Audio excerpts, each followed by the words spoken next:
For today's video mga ka-idol ay magluluto po tayo ngayon ng beef with pineapple slice kung pininyahang baka mga ka-idol. So yun ang ating special menu for today.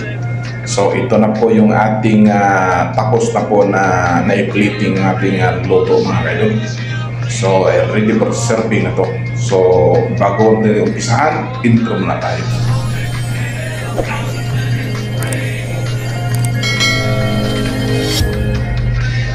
So okay, start na po tayo sa ating pagluto mga kaidol. Nalagyan po tayo ng oil, garlic. At i-stir natin yung garlic until siya na mag golden brown para lalabas po kanyang aroma. So nilagyan na po natin yung 1/2 face of chopped onion. So nilagyan na po natin yung baka natin mga kaidol ay pinapakuluan ko muna bago natin ini-slice ng pahaba strips. So nilagay na po natin yung ating mga ingredients. So sundan na po ninyo ang ating video mga kaidol na naka-plus po sa screen ng ating list of ingredients. So kung nagustuhan po ninyo at gusto niyo gayahin, so madali lang po ninyong sundan ang ating menu for today mga kaidol. Very simple lang to na menu.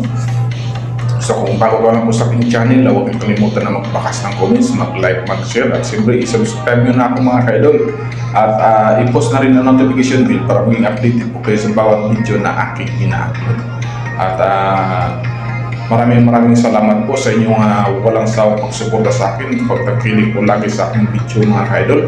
At sana po magustuhan po ninyo at magpakas kayo ng comments mga kaidol para mabalikan po kayo at mabisita po ang inyong pamahay. At mapalo po na rin ang inyong Facebook page mga kaidol. So maraming salamat muli at sa sunod muli magkita po tayo mga kaidol sa sunod natin video. At sana hindi kayo magsawa sa magpanood sa aking mga video. Maraming salamat muli at lami ako'y bye bye.